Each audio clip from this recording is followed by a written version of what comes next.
असो, सातारा जिल्हा नेहमीच अग्रभागी राहिला आहे.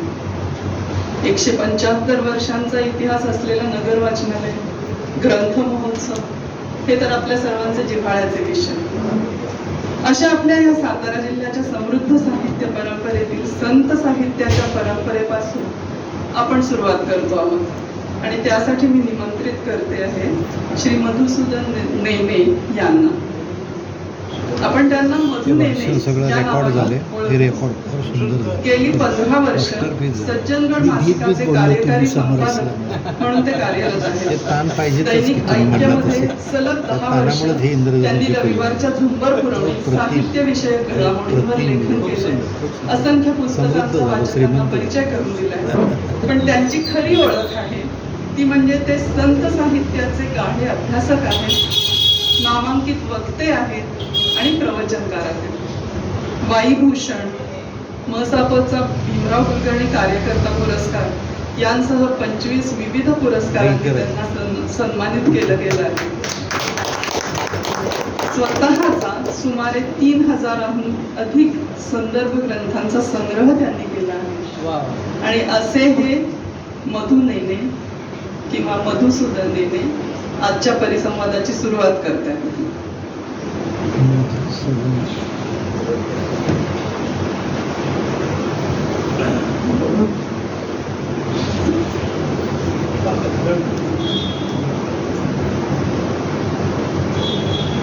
मधुसदन आहे. मधुसदन सदन आणि सदन.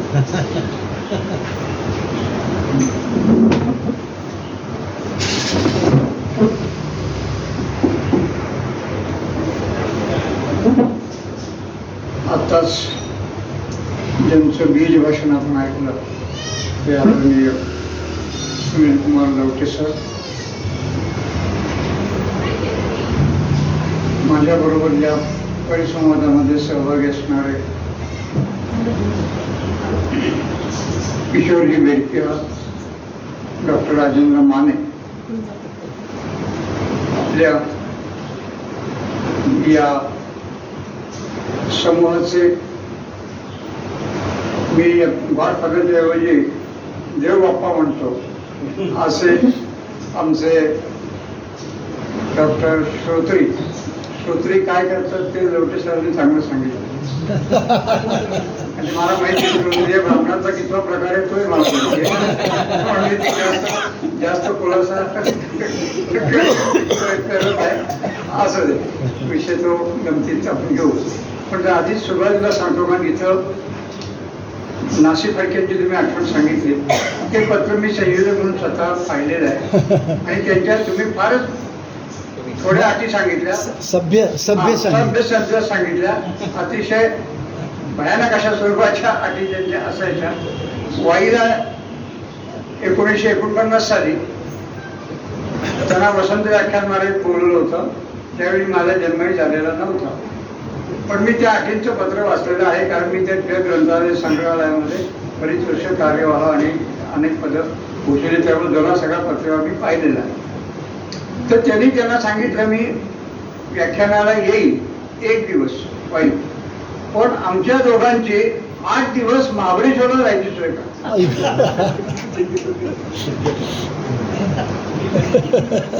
आणि म्हणून ते व्याख्यान काही त्यांचं वाईच्या वसंत व्याख्यानमध्ये त्यावेळी झालं नाही आणि पुन्हा कधी झालं. सगळी गंमत आहे. तुमचं व्याख्यान चालू असताना असं वाटत होतं की हे संपूच नाही आणि आपल्याला कुणाला बोलायची संधीच मिळू. इतकं तुम्ही अत्यंत उत्तम अशा पद्धतीने एकूण सगळी जी मांडणी केली. मी असंख्य व्याख्यान ऐकली, त्यात जी काही 10-5 चांगली असतील त्याच्यामध्ये आजच्या व्याख्यानाचं मी निश्चितपणे समावेश करीन. पण मी स्वतः वाचावं कसं हे बोलतो या विषयावर. मुखपृष्ठापासून ते अगदी मलपृष्ठाच्या काय आपण त्याला म्हणतो काय पाठराखण पर्यंत जे बोल कसं वाचावं, पाठराखण आणि नवीन शब्द चांगला सुरू केलाय मला मराठी, खरं म्हणजे इंग्रजीच म्हणता येईल तो. मराठी ब्लर आपल्याला जास्त सोयीचा वाटेल. तर असं मी सुद्धा बोलू शकतो, पण तुम्ही अत्यंत अप्रतिम पद्धतीने आणि तुमचं सगळ्यात स्वानुभवातून आहे आणि त्यामुळे त्याला विशेष मोल आहे. आणि त्यामुळे हाच विषय घेऊन जर आपण संपूर्ण दिवसभर चक्र फिरवलं असतं, आपण सगळ्या लोकांनी याच विषयावर जर बोललो असतो तरी त्याची अध्यक्ष चांगली झाली, त्याच्यामुळे आणखीन एक चांगलं पुस्तक तयार झालं असतं. इतका तुमचा आजचा या सगळा कार्यक्रम मला खूप अतिशय आवडला. मी बोलणार आहे त्यापैकी बरंचसं तुम्ही वाईबद्दलचं सांगून टाकलेलं आहे, त्यामुळे तीही माझी जबाबदारी थोडीफार कमी झाली असं म्हटलं तरी हरकत नाही. पण एक अभिमान किंवा दुर्भिमान वगैरे तर अजिबातच नाही, पण जी अशी वाचणारी आणि लिहिणारी घराणी होती त्या घराण्यातच माझा जन्म झालेला. आमचं नेने हे जे कुटुंब माझ्या आजोबांच्या पर्यंत आमच्या कुटुंबाचा व्यवसायच मुळे पोथ्या लिहून लोकांना पुरवणे असा होता. आणि त्यामुळे आमचे आजोबा पंजोबा सगळे असे पोथ्या भरपूर लिहायचे आणि ते लिहून, त्यावेळी प्रिंटिंग नव्हतं, त्यामुळे पूर्ण नरसोबाच्या वाडीला जायचं, नाशिकला जायचं, ठिकठिकाणी जायचं. वर्षातून 6 महिने ते बाहेर असायचे आणि 6 महिने घरी असायचे. वाचणारे आणि लिहिणारं असं जे आमचं कुटुंब होतं, त्यामुळं त्या ज्या प्रथा वाईच्या आहेत त्या सगळ्या माहिती आहेत. माझे वडील स्वतः वेदपाठ शाळेमध्ये एका शिकलेले होते वाईच्याच, त्याच्यानंतर प्राध्यापक शाळेमध्येही ते शिकलेले होते, त्यामुळे त्यांच्याकडूनही या सगळ्या वाचनाच्या आणि लेखनाच्या सगळ्या परंपरांची थोडीफार माहिती मला झालेली आहे. त्यामुळे तुम्ही वाईचं नेमकं मर्म जाणलेलं आहे. आणि मी ते पुन्हा सांगतो की माझ्यासुद्धा इतक्या प्रकर्षाने लक्षात आलं नव्हतं किंवा कुठेतरी मांडावं असं मला कधी वाटलं नव्हतं. घरात बोलताना किंवा इतर ठिकाणी बोलताना किंवा आमच्या कुटुंबात बोलताना मी कदाचित बोललो असेल, पण वाई यासाठी ओळखली जात असेल आणि आजच्या काळामध्ये सुद्धा, आणि ज्या संस्कृतीचा तुम्हाला गंधही नव्हता त्या संस्कृतीबद्दल तुम्ही इतकं चांगलं बोलला. उलट त्या संस्कृतीनं तुम्हाला किंवा अनेकांना दूरच लोटलेलं आहे. अशी एक दुर्दैवाची वस्तुस्थिती आहे. काही प्रमाणात सत्य आहे, काही प्रमाणात असत्यही आहे. तेव्हा हे सगळं ऐकत असताना तुम्ही कशा पद्धतीनं माणसाने जीवनाकडे बघितलं पाहिजे त्याचा एक फार मोठा वस्तुपाठ आज आम्हा सर्वांना मिळाला. आणि म्हणून मी तुम्हाला सर्वांच्या वतीनं आगाऊपणा करून सर्वांच्या वतीनं म्हणतोय धन्यवाद देतो. आता माझ्या विषयाकडं वळतो. मला सातारा जिल्ह्याची साहित्य परंपरा असा विषय दिलेला. या विषयावर मी बरेच ठिकाणी बरेच वेळा लिहिलेलं आहे.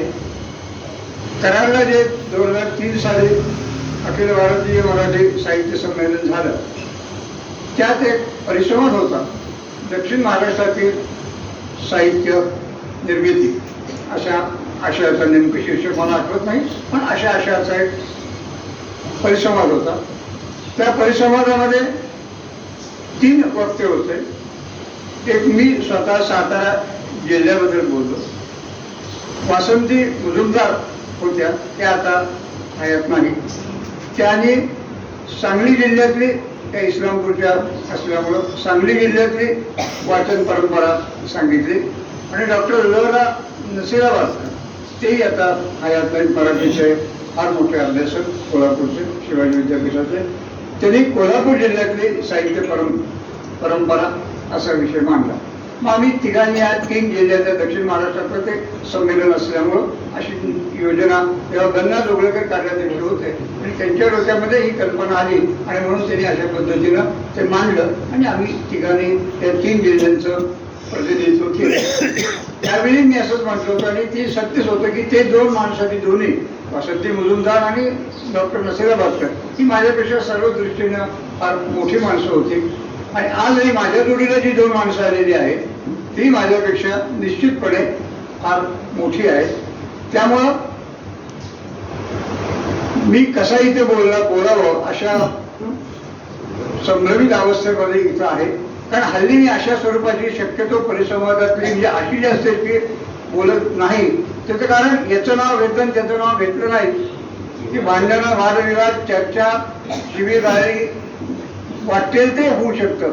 मी मुद्दामून कोणी माणूस कोणाचं नाव घेत नाही किंवा कोणाचं नाव टाळत नाही, पण वेळेच्या मुळे किंवा त्याच्या स्मरणशक्तीने जागा गेल्यामुळे असेल किंवा अन्य काही कारणामध्ये त्याची विषयाची मर्यादा असेल ती त्या समोरच्या माणसाला कळली असेल. इतक्या ज्या लोकांची नावं होती पाचवं माझं घेतलं असतं तर काय बिघडलं असतं. आणि हे मी फार भोगलेलं आहे. मी ब्राह्मण आहे तेव्हा जातीवादात सुद्धा मला या प्रकारचे माझ्या विरुद्ध पत्र काढण्यात आल्याची वाईट बोर्ड लागले होते. हे मी सगळं भोगलेलं आहे. म्हणजे जसं फक्त निर्वासित किंवा येण्यात भोगावं लागतं असं नाही, मला सुद्धा हे खूप प्रकारे अलीकडच्या काळामध्ये गेल्या 25-30 वर्षामध्ये भोगावं लागलेलं आहे. माझ्या विरुद्ध अनेक पिवळी पत्रकं वाईट काढलेली गेलेली होती, त्याच्यातून मी अजूनपर्यंत जिवंत आहे. ते सांगायचं म्हणतं मी माझं काही मोठेपण किंवा कौतुक असं सांगत नाहीये, म्हणून मी असे विषय शक्यतो टाळत असतो. आता माझं वय 72-73 दरम्यान आहे, तेव्हा आता यापुढे असं काही आपल्याला झेपेल असं नाही, तब्येतही बरी नाही. तेव्हा असं म्हणून मी यांना सांगितलं होतं की मला कृपा करून असं करू नका, पण ते गॉडफादर असल्यामुळं त्यांचं नाही म्हणायची जीभ माझ्याविषयी खूप लहान आहे, 12-15 वर्ष लहान आहे, पण त्यांच्याकडे नाही म्हणायची जीभ रेटत नाही, कारण हा माणूस काम करणार आहे. आणि जो माणूस स्वतः काम करतो त्याचं काम आपण ऐकलं जर नाही तर ती आपल्या आयुष्याची सर्वात मोठी चूक ठरेल असं मी समजणाऱ्यांपैकी एक असल्यामुळं मी त्यांची विनंती मान्य केली आणि बोलायला उभा आहे. तर वाई सातारा जिल्ह्याला जी परंपरा आहे साहित्यिक ती वाईपासून सुरुवात होते असं म्हटलं तरी वावगं ठरणार नाही. कारण इकडून पश्चिमेकडून जर बघितलं कोकणापासून आलेलं वाई हे महाबळेश्वर नंतरचं पहिलं गाव आणि त्यामुळं कृष्णेच्या काठी वसलेलं महाबळेश्वर नंतरचं पहिलं मोठं असं तीर्थक्षेत्र जिथं वैदिक संस्कृतीचा विकास झाला हे स्वतः शास्त्रीजींनी सुद्धा मान्य केल्यासारखं त्यांच्या पहिल्या पुस्तकाचं नाव वैदिक संस्कृतीचा विकास असंच आहे. तर या वैदिक संस्कृतीचा विकास हा नेहमीच किंवा कोणत्याही लोकसंस्कृतीचा विकास हा नेहमीच नद्यांच्या काठाकाठानं झालेला आहे. त्यामुळे वाईतल्या साहित्याचा जो विकास आहे, सातारा जिल्ह्यातल्या साहित्याचा जो विकास आहे तो वाई शहराच्या किंवा वाई परिसरातून झालेला आहे. वाईमध्ये 4ही वेदांच्या पाठशाळा म्हणजे आत्तापर्यंत होत्या. 1960 साली 62 साली म्हणजे मी लहान असताना माझ्या वयाच्या 10व्या वर्षी शेवटची पाठशाळा प्राध्यापक टाळ्याने बंद केली. तोपर्यंत वाईमध्ये पाठशाळा वैदिक पाठशाळा होती. म्हणजे हा पारंपरिक वारसा हा वाईला मिळालेला आहे. आणि मग त्या वाईतून पुढं तो कृष्णेचा प्रवाह आणि कराडपर्यंत सातारा मार्गे वगैरे असा अनेक गावातून गेलेला आहे. आणि साधारणपणे या भागामध्ये वाई, कराड, सातारा, फलटण ही 4 महत्वाची शहरं याच्यामध्ये साहित्यिक वारसा खूप मोठा आहे. पाटण हे तालुक्याचं ठिकाण तसं लहानसं आहे, पण तरी सुद्धा तिथंही आहे. मान, खटाव इकडं सुद्धा आध्यात्मिक साहित्याचा वारसा फार मोठा आहे. त्यामुळं वाई किंवा कराड असे 2-3 तालुक्यापुरतंच मर्यादित नाही, असा खूप मोठा जवळजवळ 9-10 जे तालुके आहेत त्या प्रत्येक तालुक्याला कोणत्या ना कोणत्या तरी प्रकारच्या साहित्याचा किंवा वाङ्मयीन असा वारसा लाभलेला आहे. तर त्यातल्या काही बाबींचा आपण या ठिकाणी जाता फक्त विचार करू. सुरुवात करून साहित्य निर्मितीच्या आधी जे मौखिक साहित्य सरांनी उल्लेख केला की वेद, श्रुती आणि स्मृती हे अगदी बरोबर आहे. आपलं पहिलं साहित्य हे आपलं मौखिकच होतं. सगळं लिहिण्याची कला ही फार अलीकडच्या काळात आपल्याकडं भारतामध्ये आलेली आहे. तोपर्यंत ऐकणं, बोलणं आणि ते ऐकणं आणि ते दुसऱ्या पिढीला ऐकवणं आणि त्याच्यातून तिसऱ्या पिढीला असं करत करत ते आत्तापर्यंत सगळं मौखिक साहित्य ते झालं. मग हे मौखिक साहित्यातली महत्वाची परंपरा कीर्तनकार, प्रवचनकार ते सुद्धा एक प्रकारचे साहित्यिकच होते. ही फक्त माझा एक त्यांच्यावर नेहमीचा आरोप आहे आत्तापर्यंत कीर्तनकारांवर एवढं त्यांनी प्रचंड मौखिक साहित्य निर्माण केलं, पण कुठेही त्यांच्या लेखी स्वरूपामध्ये कुठेही नोंद नाही. आजचे कीर्तनकार सुद्धा असेच आहेत. मी सगळ्यांची मानतो या बाबतीत की तुम्ही काहीतरी लिहून ठेवा, तुमचे काही आख्यानक आहेत ते लिहून ठेवा, भले चांगले असो वाईट असो, पण ते कुठंतरी फोडावं म्हणून तुम्ही काय केलं. नुसतं आम्ही कीर्तनकारांची जंत्री घ्यायची आणि यांनी कीर्तन चांगली केली असं म्हणायचं, पण नेमकं त्याने काय केलं, कीर्तनातून काय सांगितलं, कशा प्रकारचं प्रबोधन केलं हे सांगायला आमच्यावर कोणतेही पुरावे आज तरी उपलब्ध नाही. भविष्यात तर ते असतील का याची शंका आहे. त्या कीर्तनकारांची मोठी परंपरा कृष्णा काठावर आणि सगळीकडे झाली. त्या कीर्तनकारांच्या मध्ये सुद्धा फलटणकर बुवा म्हणजे फलटणचे मूळचे होते, आपले बुवा हे सातारचे माऊलीचे कृष्णा काठावरचे होते. असे अनेक आपले बुवांचे आत्ता त्यांचं चारुदत्त आपले हा 9व्या पिढीतलं कीर्तनकार आहे. म्हणजे अशी एक एक घराण्याची अशी परंपराच कीर्तनाची होती. ते एक प्रकारचं साहित्यच होतं. आणि असे अनेक साहित्यिक हे सातारा जिल्ह्यामध्ये निर्माण झाले. त्या सगळ्यांचीच मी नावं घेत नाही, कारण आपला मुद्दा जास्त करून साहित्य आणि साहित्यिकांच्या पुरता मर्यादित सीमित अशा स्वरूपाचा आहे. तर साहित्य आणि साहित्यिक आणि सातारा जिल्ह्यात जन्मलेले सातारा जिल्ह्यातील साहित्यिक कुणाला म्हणायचं हा पुन्हा एक प्रश्न येतो. आता उदाहरण सांगतो की सातारा जिल्ह्यात जन्मलेल्या माणसाला सातारा जिल्ह्यातलं साहित्यिक म्हणायचं का? जो सातारा जिल्ह्यात काही वर्ष राहिला त्याला सातारा जिल्ह्यातलं साहित्यिक म्हणायचं का? जो नोकरीच्या निमित्तानं सातारा जिल्ह्यात काही वर्ष राहायला आला त्याला सातारा जिल्ह्यातील साहित्यिक म्हणायचं का? अशा अनेक प्रकारे मग आम्ही त्यांची नावं, मग आमचे वाईकरांची नावं वाढण्यासाठी, सातारा जिल्ह्यातल्या लोकांची नावं वाढवण्यासाठी आम्ही त्यांच्यावर हे सातारा जिल्ह्यातले साहित्यिक म्हणून शिक्का मारतो. आता उदाहरण घ्यायचं असेल तर एकच नाव सांगतो, वसंत बाबा. त्यांचा फक्त जन्म करायला झाला म्हणून आम्ही त्यांच्यावर हक्क सांगतो. आणि आम्ही सातारा जिल्ह्यातले अध्यक्ष जे झाले साहित्य संमेलनाचे त्यात आम्ही वसंत बाबांचं नाव घेतो. आता हे कितपत योग्य आहे कितपत अयोग्य आहे हे आपण ठरवायचं. बाकी त्यांचा, कारण त्यांचा जन्म झाल्यानंतर 1 वर्ष 1.5 वर्षांनी त्यांची बदली बेळगाव झाली त्यांच्या वडिलांची. ते न्यायाधीश होते आणि कराडहून ते बेळगावला गेले. मग पुढे त्यांचा सातारा जिल्ह्याची किंवा कराडची काही संबंध तसा अर्थार्थी राहिला नाही. पण वसंत बापट हे आमचे आहेत असं आम्ही म्हणतो. जसं कालिदासावर हक्क सांगणारे अनेक लोक आहेत, तसंच वसंत बापटांवर किंवा साहित्य संमेलनाचे अध्यक्ष आहेत त्यांच्यावर अधिकार सांगणारे अनेक लोक, अनेक साहित्यिक आज आपल्याला अनेक ठिकाणी दिसून येतील. तर त्यामुळे हा प्रश्न आहे, तरी त्या प्रश्नाला थोडीशी बगल देत किंवा थोडंसं खरं काही सांगत असं मी आपल्याला काही लोकांची नावं या ठिकाणी सांगणार आहे. या फारसा प्रत्येकाच्या साहित्याचा आढावा इथे घेणं शक्यच होणार नाही. सत्यनारायणची पोथी जशी वाचण्याचा उल्लेख केला तशी मी साहित्यिकांच्या नावाची पोथी इथे वाचणार आहे. एवढंच आपण लक्षात घेतलं तरी बरंचसं ठीक होईल. आता प्राचीन काळापासून किंवा फार प्राचीन जायला नको आपण, पण साधारणपणे 1608 सालापासून जर आपण इतिहास साहित्यिक घेतला तर 1608 ते मधल्या 40-42 वर्षांच्या काळामध्ये सातारा जिल्ह्यामध्ये साहित्यिक फारसे पुढे भेटत नाही. परंतु समर्थ रामदास स्वामी हे त्यांच्या 36 वर्षांची पहिला त्यांचा सगळा कार्यभाग आटोपून त्यांच्या वयाच्या 36व्या वर्षी म्हणजे 1644 साली सातारा जिल्ह्यात आले. आणि तेव्हापासून जर धरलं तर पुढची 36-38 वर्ष ते सातारा जिल्ह्यात राहिले. काही 5-6 वर्ष ते शिवतरगळीत राहिलेले होते, तेवढा जर भाग सोडला. पण शिवतरगळीची सुरुवातच मुळे वाई सातारा जिल्ह्यापासूनच होते. सातारा जिल्हा आणि शिवतरगळी 25-30 किलोमीटरचं फक्त अंतर याचं घाट रस्त्याचं आहे. तर मग सातारा जिल्ह्यामध्ये साहित्यिक म्हणून जर आपण समर्थ रामदास स्वामींचा जर उल्लेख केला तर त्यांचं साहित्य बहुपेडी आहे. त्या काळाच्या पद्धतीप्रमाणे ते सगळं साहित्य पद्य किंवा ओवी अशा वाङ्मयाच्या स्वरूपामध्ये आहे.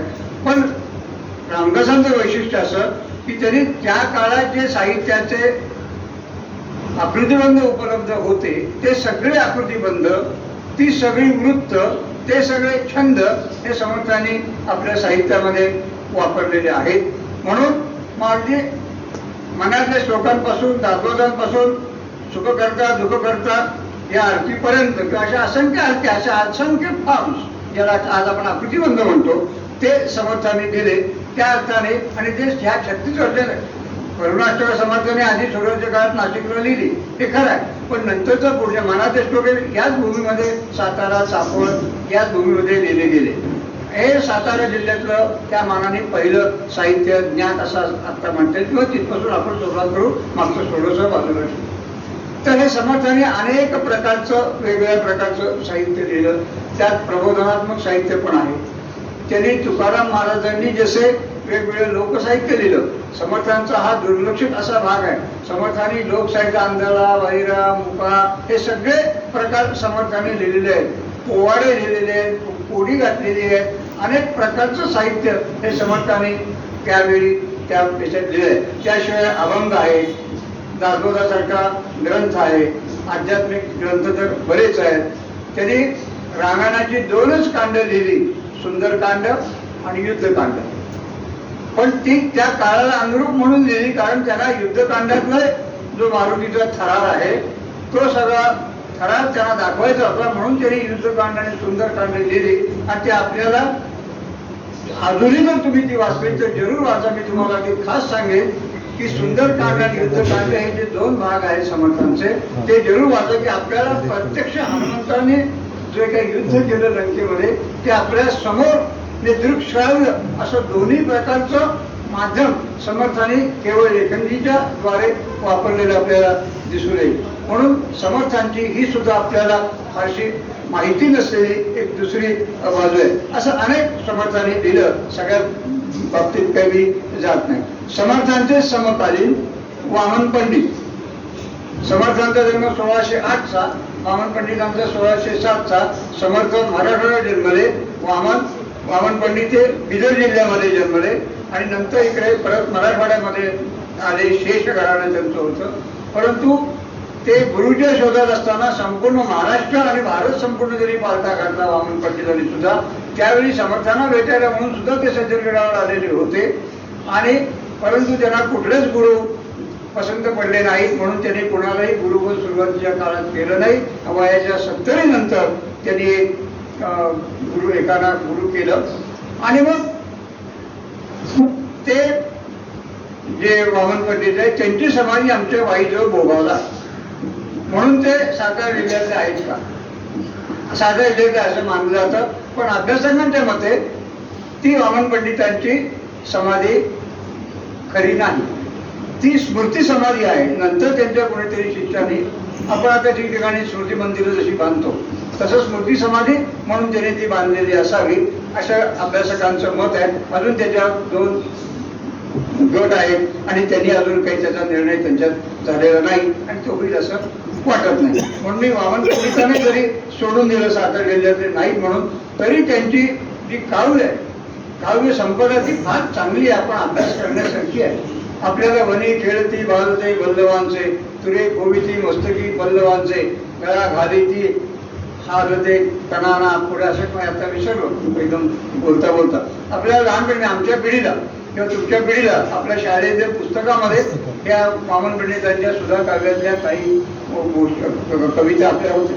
अशी अनेक माणसं यामध्ये होऊन गेली. समर्थांचं 75 समर्थांच्या काळातच समर्थांच्या शिवाय आणखी 4 असे आध्यात्मिक क्षेत्रातले त्यांचे शिष्य वर्गातले अशी सगळी मंडळी त्या ठिकाणी या सातारा जिल्ह्यामध्ये होती. त्याच्यामध्ये आपल्या सर्वांना माहिती असेल, श्रोत्रींच्या भागातले आहेत जयराम स्वामी वडगावकर. हे यांचं खूप मोठं काम आहे आणि त्यांनी फार मोठ्या प्रमाणावर साहित्य संपदा निर्माण केलेली आहे. त्याच्यानंतर निरंजन स्वामी, कृष्णदयाळराव कोपर्डेकर त्यांचं सुद्धा साहित्य बरेच मोठ्या प्रमाणावर आहे. कराडचे विठोबांना दप्तरदार, जी संत सखू जी आपल्याला संत कवयित्री माहिती, तिचे अभंग फारसे उपलब्ध नाहीये, परंतु त्या दप्तरदार घराण्यातलीच ती कराडच्या विठोबांना दप्तरदार यांच्या घराण्यातलीच ती होती. तर तिच्याही नावावर काही 2-3 ओव्या किंवा 2-3 ओळी, ओव्या सुद्धा नाही, 2-3 ओळीच तिच्या नावावर आहे. त्याच्यानंतर गोविंद सागर हे काही शाहीर आहे. शाहिरी ही सुद्धा एक प्रकारे वाङ्मयातलाच एक महत्वाचा असा भाग आहे, पण तसा त्या मानाने दुर्लक्षित राहिलेला. आमचे प्रदीप कांबळे त्याच्यावर पुस्तक लिहित आहेत, झालंय त्यांचं आत्ताच मगाशी मला त्यांनी सांगितलं. तर गोपालनाथ, संगम भाऊनाथ, हैबती, शंभू राजू, पठ्ठे बापूराव, तसेच शृंगारी रचना करणारे सगन भाऊ. परंतु हे जरी असलं तरी या शाहिरांवर संत वाङ्मयाचा प्रभाव होता आणि त्यामुळं त्यांची कविता सुद्धा म्हणजे फडातली शायरी पण त्यांनी लिहिली आणि संत वाङ्मयातली शायरी सुद्धा त्यांनी काही लिहिली. पठ्ठे बापूराव वगैरेची शायरी आपल्या त्या बाबतीतली आहे हे माहिती आहे. त्याच्यानंतर अगदी जर थोडंसं अलीकडच्या काळामध्ये आपण मध्ये पुन्हा मागे जाणार आहे 5 मिनिटात, मी संपूर्ण आले आपल्या वेळेच्या मर्यादेमध्ये. तर अलीकडच्या काळातले जर मोठे लेखक सातारा जिल्ह्यातले कोणते म्हणायचे असतील तर गोपाळ गणेश आगरकर. मी सुद्धा हे त्यांची यांच्या व्याख्यानामध्ये ते लोक घेतील, त्यामुळे मी जास्त काही त्यात येणार नाही. पण सुधारणा पर्व जे महाराष्ट्रामध्ये सुरू झालं त्याची सुरुवात करणारे जर गोपाळ गणेश आगरकर धरले तर त्यांचा बराचसा कालखंड हा सातारा, त्यांचा जन्मच मूळ कराडजवळच्या टेंबू या गावी आहे. त्यांचं काही काळ तिथं लहानपणी वास्तव्य पण होतं आणि नंतरही काही काळ सातारा आणि साताऱ्याच्या आसपास त्यांचं वास्तव्य होतं. सातारच्या लोकांसाठी महत्वाची गोष्ट सांगतो की सातारची माहुली जी स्मशानभूमी आहे ती खूप लांब पडते, आता सुद्धा लांब पडते, आता हे आहे काही. परंतु गोपाळ गणेश आगरकरांनी पहिल्यांदा त्यांच्या एका निबंधात सुचवलं होतं की सातारला गावात 6-7 मैल लांब पैर वाहून न्यावं लागतं, त्या लोकांना त्रास होतो, तर त्यासाठी काहीतरी वाहनाची व्यवस्था झाली पाहिजे. हे आगरकरांनी 95-96 साली लिहून ठेवलेलं होतं. त्यांच्या आगरकरांच्या समग्र वाङ्मयाच्या पहिल्या खंडात येत्या एका लेखाचं नाव आता मला आठवत आहे, त्याची नोंद आहे. ते सातारकरांनी सुद्धा आगरकरांचं नंतर 60 सालापासून इथे गाडी, आता तर काय बऱ्याच गाड्या झाल्या, त्यामुळं ते झालं. पण आगरकरांना हे जो द्रष्टा लेखक असतो त्याला केव्हा लक्षात येतं, त्यांनी सांगितलं लोकांनी काहीतरी ते खायला घेऊन जावं. मग इथे तुरमुरी कुरमुरी न्यायची पद्धती सुरू झाली माऊलीला नेताना. ती पद्धत आगरकरांनी सांगण्यावरून झाली असा उल्लेख आहे. त्या इतक्या साध्या साध्या गोष्टी सुद्धा या साहित्यिकाने कशा पद्धतीने आपल्या समाजात समोर मांडल्या आहेत याचे काही आपण लक्ष. नंतर महादेव शिवराम गोळे हे नाव जुन्या लोकांना निश्चितपणे माहिती आहे, सुधारणावादी अशापैकी होते. नंतर पुणे विद्यापीठाचे अधिकृत रजिस्ट्रार वाह गोळे ते त्यांच्याच घराण्यापैकी होते, ते सातारा जिल्ह्यातलेच होते. तर वासुदेव बलवंत पटवर्धन हे अलीकडच्या काळातले सुधारणावादी आगरकरांचे होते, तेही सातारा जिल्ह्यातले होते. त्यांच्यात आद्य कादंबरीकार असं ज्यांना म्हटलं जातं असे 2 नावं सांगितली जातात. एक बाबा पद्मनजी, ते सातारा जिल्ह्यातले उडतार, बाबा पद्मनजी उडतारचे म्हणजे वाई तालुक्यातले. आणि हळबे लक्ष्मण मोरेश्वर हळबे, लक्ष्मण शास्त्री मोरेश्वर शास्त्री हळबे हे वाईचे. तर त्यांनी मुक्तामाला ही त्यांची कादंबरी आणि यमुना पर्यटन ही बाबा पद्मनजी यांची कादंबरी.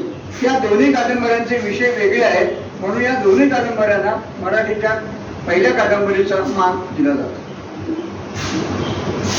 त्याच्यानंतरच्या पुढच्या 1920 नंतरच्या कालखंडामध्ये अनेक साहित्यिक किंवा अनेक निर्माण झाले. तिकडे आपण ते आता असं नको. आता समर्थ रामदासांचं ज्यावेळी आपण वाङ्मय बघतो त्यावेळी त्या वाङ्मयामध्ये सुद्धा आपल्याला लक्षात येईल की मनाचे श्लोक हे जे त्यांचं वाङ्मय आहे ते आपण लहानपणी शाळेमध्ये पाठ करण्यापुरतं मर्यादित न राहता असं म्हणतात. मी काही वैद्यकीय शास्त्रातला नाहीये, त्यामुळे डॉक्टर्स मंडळी किंवा विशेषतः जे मनाचे डॉक्टर्स आहेत ते सांगतील. असे अनेक डॉक्टर्स म्हणतात की मानसशास्त्राचा पहिला अभ्यास हा समर्थ रामदासांनी केला, तर तो अध्यात्माच्या अंगाने केला. परंतु मनाकडे कशा पद्धतीने पाहिलं पाहिजे हे समर्थांनी पहिल्यांदा मनाच्या श्लोकाच्या माध्यमातून इतर संतश्रेष्ठ तुकाराम महाराज, ज्ञानेश्वर यांनी पण केलेलं आहे. परंतु त्यांचं थोडंसं फार कमी अशा स्वरूपाचं वाङ्मय आहे आणि यांनी मनाचे श्लोक हे केवळ मनाच्यासाठीच, मनाचा विकास होण्यासाठीच ते लिहिलेले आहे. आत्माराम हा जो त्यांचा एक काव्य प्रकार आहे तो आत्माराम आणि ज्ञानदेवांच्या कोणतं ग्रंथ ज्ञानेश्वरी आणि नंतर अमृतानुभव किंवा अमृतानुभव किंवा अनुभवामृत असं दोन्हीचे जे नाव आहे. तर अभ्यासकांचा संमत आहे, कारण मी स्वतः दोन्ही वाचलेले आहेत आणि मलाही काही त्याच्यामध्ये साम्य आढळतात. आणि अमृतानुभव आणि समर्थांच्या या आत्मारामध्ये आध्यात्मिक विषयाचं साम्य बरंचसं आहे. तरी दोघांची सिद्धांत एकच आहे. समर्थांनीच एका ठिकाणी म्हटलेलं आहे की साधू दिसती वेगळाले परीचे स्वरूपी मिळाले.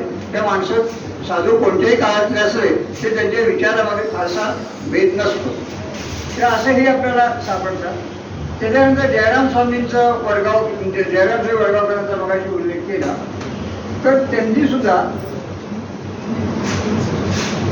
सीता स्वयंवर, भागवताला दशमस्कंदावर टीका असे काही आध्यात्मिक ग्रंथ लिहिले. त्यांचा रुक्मिणी स्वयंवर हा सगळ्यात गाजलेला आणि अजूनही त्याच्यावर अभ्यास केलेला असा एक ग्रंथ सांगितला जातो. त्याच्याशिवाय रंगनाथ स्वामी निगडीकर, आपल्या कराजवळच्या निगडीचे, त्यांचंही बरंच मोठं साहित्य आहे. तर राजकीय क्षेत्रामध्ये पेशवाईच्या, उत्तर पेशवाईच्या काळामध्ये निरंजन माधव हा एक साहित्यिक होते. तर तो थोरल्या बाजीरावांच्या पदरी तो होता, म्हणजे उत्तर पेशवाईची अलीकडे उत्तर बाजीरावांच्या पदरी होता आणि पेशव्यांचा वकील म्हणून तो राजकारणामध्ये आला. परंतु त्यांनी आध्यात्मिक स्वरूपाचं साहित्य मोठ्या प्रमाणावर लिहिलेलं आहे. आणि अशा पद्धतीचे आध्यात्मिक स्वरूपाचं साहित्य अनेक सातारा जिल्ह्यातल्या साहित्यिकांनी लिहिलेलं आहे. ते आजही आपल्याला उपलब्ध होऊ शकतं. त्याच्यानंतर जर आपण बघितलं तर 1870 पर्यंतचा काळ, मी 20व्या शतकापर्यंत घेऊन मी हा सातारा जिल्ह्यातला थांबवणार. 1870 पर्यंतच्या कालखंडामध्ये, 1870 ते 1900 या कालखंडामध्ये बरंच मोठं साहित्य हे सातारा जिल्ह्यामध्ये लिहिलं गेलं. तर त्याच्यामध्ये आपल्या श्री चिटणीसांच्याच वंशातले किंवा श्री चिटणीस ज्यांच्या वंशातले आहेत ते मल्हारराव रामराव चिटणीस यांच्या बकरींचा इतिहास किंवा त्याचे ऐतिहासिक बकरी प्रसिद्ध आहे. त्या निश्चितपणे साहित्याच्या दृष्टीने त्यांचं महत्त्व, त्यांनी सप्त प्रकरणात्मक शिवचरित्र लिहिलेलं आहे. आणि हे सर्वात आधीचं शिवचरित्र अशा पद्धतीचं मानलं जातं की त्यात बरेचसे पुरावे नंतरच्या काळामध्ये सुद्धा मिळाले. अशा प्रकारचं ते शिवचरित्र मानलं जातं. जयराम स्वामीचा उल्लेख केला, त्यांची सुद्धा त्यांनी लिहिलेली सुद्धा एक पकड अतिशय चांगली आहे. त्याच्यानंतरच्या काळामध्ये जर आपण आलो पुढे, एकदम पुन्हा पुढे मारून यशवंतराव चव्हाणांचा उल्लेख बरेच वेळा होतो आणि व्हायलाच पाहिजे की यशवंतराव चव्हाणांनी सुद्धा 1913ला जरी त्यांचा जन्म असला तरी कराडला असल्यापासून ते पत्रकार म्हणून काम करायला त्यांनी सुरुवात केली की एक प्रकारे त्यांची साहित्याची सुरुवातच होती. आणि यशवंतराव चव्हाण जर राजकारणात अडकले नसते तर कदाचित यशवंतरावांच्या इतका मोठा साहित्य महाराष्ट्राला मिळणार नसता, हे निश्चितपणे मी म्हणू शकतो किंवा आपण सगळ्यांना ते मान्य होईल. आणि माझ्या माहितीप्रमाणे यशवंतराव, बरेच जण म्हणतात की यशवंतराव चव्हाण साहित्य संमेलनाचे अध्यक्ष व्हायला हवे होते. माझ्याही मनात ते होतच आहेच आणि ते व्हायला हवेच होते. त्यांच्याकडे दुर्लक्ष झालं असं काही लोक म्हणतात, पण तशी वस्तुस्थिती नाही. ते 1984 साली जेव्हा गेले त्यावेळी 45 साली नांदेडला मराठी साहित्य संमेलन भरणार होतं. त्या साहित्य संमेलनासाठी यशवंतराव चव्हाणांच्या नावाचा पुरस्कार आणि सगळी मान्यता झाली होती. पण दुर्दैवानं 84 नोव्हेंबरला, 27 नोव्हेंबरला ते वाढले आणि त्यामुळे त्यांना साहित्यभरापासून वंचित ठेवण्यात आलं. पण काही लोक असं म्हणतात की त्यांना मुद्दामून वंचित ठेवण्यात आलं. तसं झालं नाही. की यशवंतरावांची जेव्हा आत्मचरित्र कृष्णाकांतनी जेव्हा आली त्याच्यानंतर यशवंतरावांच्या साहित्य याच्यावर शिक्कामोर्तब अनेकांनी केलं आणि खरंच ते सगळं साहित्य त्यांचं ते निश्चितपणे वाचनीय आहे. आणि नवीन आत्ताच्या तरुणांनी सुद्धा, विशेषतः आंदोलनकर्त्यांनी सुद्धा हे वाचन निश्चितपणे करावं असं मला या निमित्तानं सुचवावं असं वाटतंय. मी सुरुवातीला सांगितल्याप्रमाणे हे इतकं सातारा जिल्ह्याचा साहित्यिक इतिहास मोठा की प्रत्येक साहित्यिकावर एक पुस्तक होऊ शकतं किंवा त्याच्यावर पुस्तकं होऊ शकतात. प्रत्येकाची चरित्र झालेली आहेत आणि आम्हाला तिघांनावर तुम्ही जबाबदारी टाकली 10 मिनिटात. आता मी 10 मिनिटापेक्षा जास्त वेळ घेतला त्याबद्दल दिलगिरी व्यक्त करतो. खूप काही सांगायचं होतं पण खूप काही सांगायचं राहूनही गेलं. ते आपल्या सर्वांना त्याबद्दल दिलगिरी व्यक्त करून मी या ठिकाणी थांबतो. मला आपण बोलायची संधी मिळाली. माझ्यासारख्या अतिशय सामान्य अशा व्यक्तीला या ठिकाणी बोलायची संधी दिली आणि ती सुद्धा लवटे सरांसारख्या या मान्यवरांसारख्या मागं पुढं म्हणजे जरा भीती वाटते. पुढेही मोठे लोक आहेत, मागेही मोठे लोक आहेत. अशा याच्यामध्ये बोलण्याचा प्रयत्न केला. तो गोड मानून घ्यावा. आपण घेतला असेल कारण सातारकर तसे कृपाळू आहेत. धन्यवाद.